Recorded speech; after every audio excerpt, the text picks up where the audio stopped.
हो, पता नहीं श्वास का फिर आवरण हो ना हो।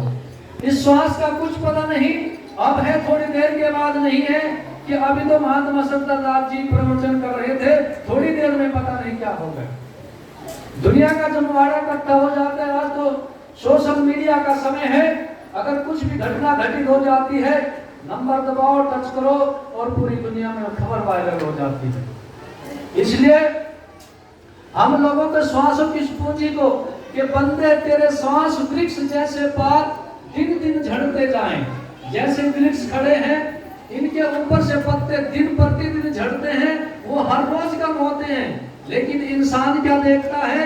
इंसान हर रोज देखता कि मैंने कितने रुपए पे पैसे कमाए। लेकिन गुरु महाराज क्या गिनता है? गुरु महाराज उसके श्वासों की पूंजी गिनता है कि इस इंसान के पास कितने श्वासों का लेखा जोखा शेष पड़ा है। इसलिए हम लोगों को धन दौलत भी एक समय के अनुसार जरूरत पड़ती है, लेकिन उसी को मद्देनजर रखते हुए गुरु महाराज का जो अध्यात्मवाद है, स्पिरिचुअलवाद है, उसे अपने अंतरात्मा के अंदर धारण करते हुए हम लोगों को अपने जीवन से कुछ ना कुछ शिक्षा लेनी भी चाहिए और दूसरों को देनी भी चाहिए। जो लोग संसार के अंदर इंसान अपने लिए तो सभी कुछ करते हैं, अपने लिए जीते हैं, लेकिन जीना दूसरों के लिए होता है। जब हम दूसरों के लिए जीते हैं, दूसरों के लिए मेहनत करते हैं, उसी प्रकार हमारे जीवन का ध्येय वो सफल होने लगता है। एक इंसानियत के क्रम, एक इंसानियत के गुण उजागर होने लगते हैं कि इंसान की जरूरत है। इसलिए हम लोगों को, हम किसी भी क्षेत्र में हैं, कहीं पर भी हो, समाज के ऊपर किसी प्रकार की अत्याचार की बात हो, समाज के शोषण की बात हो, उसके विरुद्ध आप लोग इकट्ठा होकर के आवाज उठाएं, क्योंकि आवाज उठाकर ही हौसले बुलंद होते हैं। अगर हम कहीं पर किसी क्षेत्र में चले जाते हैं, अगर मैं अकेला खड़ा हूं और मेरे साथ 10 आदमी खड़े हो जाते हैं तो मेरी शक्ति बन जाती है। उसी तरह समाज एक कुएं के समान है, इसमें से कितना पानी निकाल लो बिल्कुल कम नहीं होगा। कितना सहयोग करे, कितनी भी मदद करे, कभी कोई घाटा नहीं होगा, क्योंकि बात सिर्फ थोड़े निर्णय के विषय की है, आत्मचिंतन की होती है। अगर इंसान किसी का कहा मान ले, क्योंकि कहा है ना समझ को समझाइए, पकड़ लगाओ ठोर, जो कहे सुने की मान ले, उसे बता दो दो और जो कहा सुना ना माने, उसे धक्का दे दो और। जो कहे सुने की मानता हो उसको कुछ ना कुछ ज्ञान दे दो, अच्छी बात दर्शा दो, और जो किसी की बात को बल ना देता हो, महत्व ना देता हो, उसे धक्का देने में फायदा हो जाता है। लेकिन ये दुनिया गोल है, क्योंकि कहा है कि रिश्ते और संबंध कभी तोड़ने नहीं चाहिए। अगर पानी गंदा है और पीने के काबिल ना हो, कम से कम वो आग बुझाने के काम तो जरूर आ जाता है।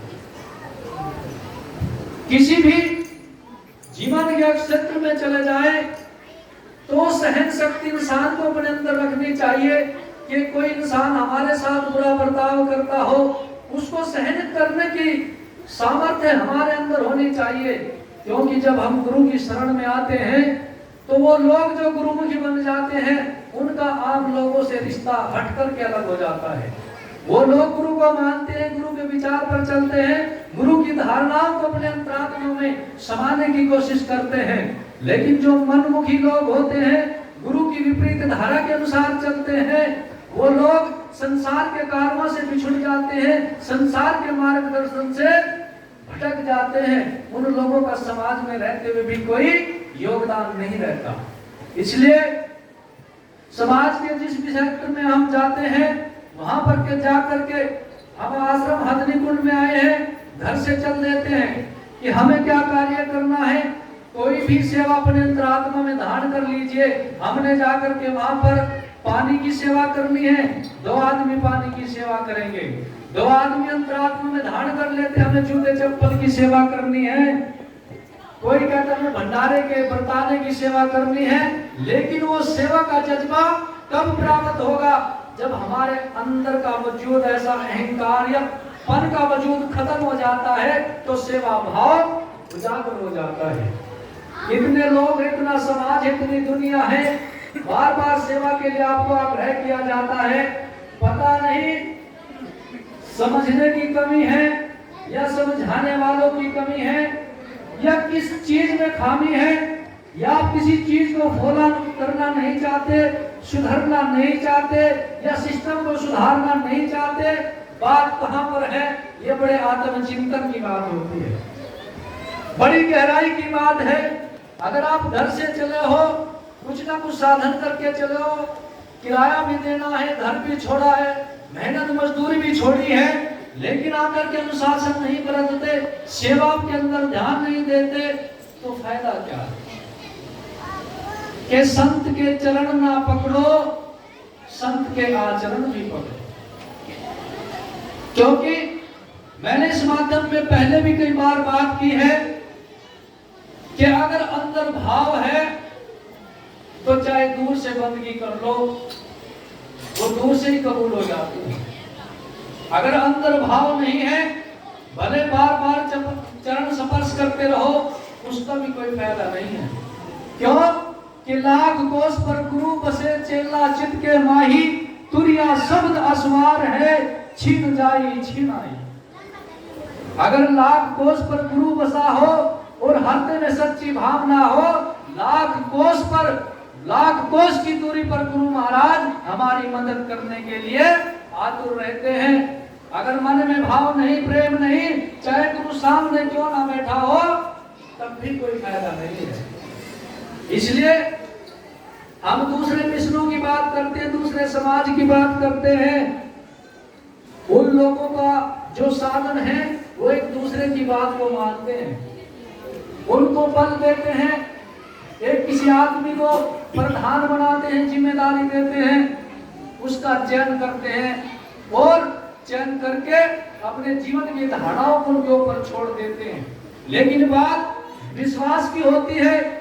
जीवन के किसी भी क्षेत्र में चले जाए, चाहे वो सेवा का क्षेत्र हो, भजन भक्ति का क्षेत्र हो, कोई राजनीति का क्षेत्र हो, आर्थिक क्षेत्र हो या सामाजिक का क्षेत्र हो, वहां पर सबसे पहले विश्वास की जरूरत होती है। जब तक हमारा विश्वास किसी के प्रति रहेगा, हर कार्य अच्छे होते रहेंगे। गृहस्थ जीवन विश्वास पर टिका है, विश्वास नहीं तो कुछ नहीं।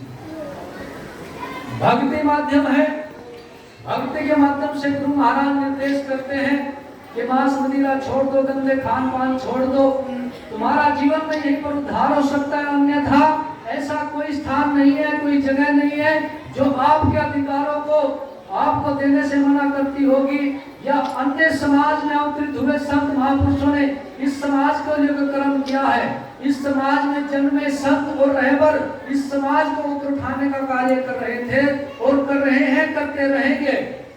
कितने देवी देवता आए, भगवान आए, लेकिन किसी ने भी हमारी गुलामी का मार्ग प्रशस्त नहीं किया, हमें अधिकार नहीं दिए, शिक्षा से वंचित ही रखा, शिक्षा के प्रति हमें अधिकार नहीं दिलाए।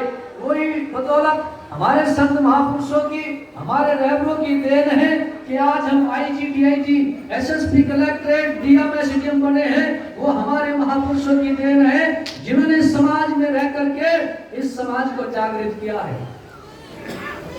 लेकिन बात को विपरीत धारा में ले जाते हुए एक और बात निकलती है कि वो तो बने ही बने हैं, लेकिन जब वो किसी ऊंची पदवी पर चले जाते हैं, अच्छे पौधे पर चले जाते हैं, वो लोग भी समाज को भूल जाते हैं। अन्य समुदाय वर्णों में जाकर के विवाह शादी रचाते हैं, दान भी वही करते हैं। ज्वाला जी, बालाजी, तिरुपति धाम, वहां पर सोने के ताज चढ़ाए जाते हैं, अंगूठियां चढ़ाई जाती हैं। बड़े बड़े आश्रम इस समाज की देन, संतों की, जो रहबरों की देन है। आप वहां पर भी दान पुण्य कर सकते हैं, प्रमाणित कर सकते हैं। अपने ही समाज की बहन बेटियों में वहीं पर विवाह करें, शादी करें। कई जगह मैंने देखा हमारे समाज के बच्चे इतने वेल ग्रेजुएट, अच्छे अच्छे पदों पर चयनित, कोई बैंक में मैनेजर है, कोई असिस्टेंट है, उन्होंने अपने समाज की लड़कियों को छोड़ करके अन्य समाज की लड़कियों से ब्याह शादी बचाने का काम। वो लोग भी समाज को पीछे ले जाते हैं। दूसरे समाज की लड़कियां हमारे समाज के अच्छे लड़कों के साथ विवाह शादी रचाती हैं, क्योंकि वो लोग समझ जाते हैं कि यहाँ पर इनका वजूद अच्छा है, आर्थिक स्थिति अच्छी है, बोलचाल अच्छी है, गंदे खान पीन से दूर हैं। तो इस बात को मद्देनजर रखते हुए हम लोगों को अपने ही समाज के प्रति समर्पित रहना चाहिए, सेवा भाव करनी चाहिए, मान सम्मान करना चाहिए। ये इंसान की इंसानियत के गुण है।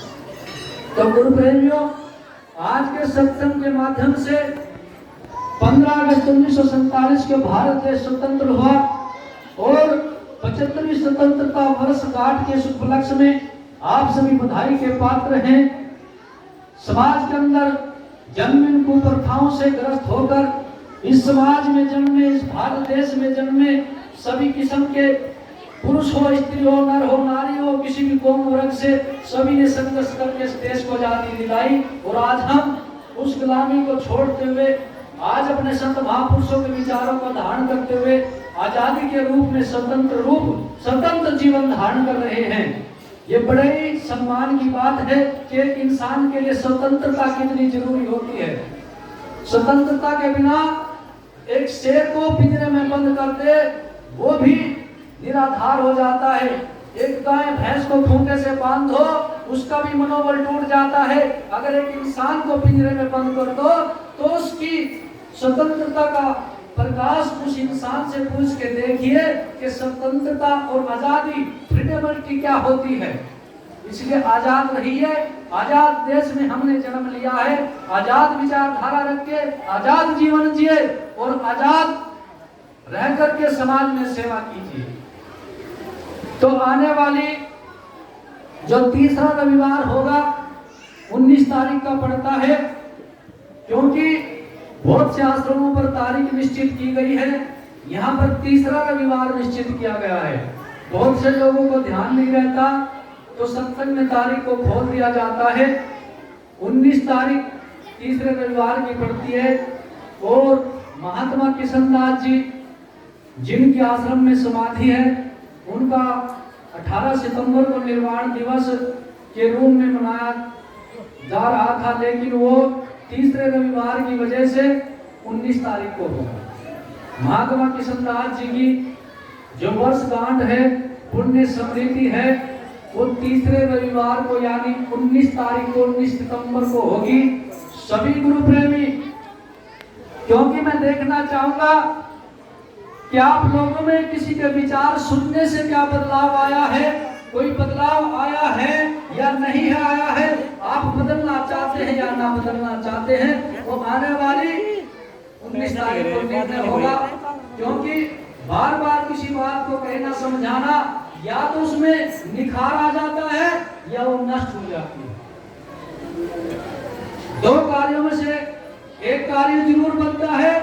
बार बार ट्राई अगेन संघर्ष करने से किसी भी बात को हम उजागर करते हैं तो उसमें निखार आ जाता है, लेकिन उसके विपरीत उसमें कुछ ना कुछ बुराई भी आ सकती है। वो कार्य बिगड़ भी सकता है और सुधर भी सकता है, लेकिन बात सुधारने के ऊपर अगर फोकस किया जाए तो हमें बात को सुधारना है, बिगाड़ना नहीं है। तो सभी प्रेम से बोलिए जगत गुरु रविदास जी महाराज की, स्वामी समनदास जी महाराज की।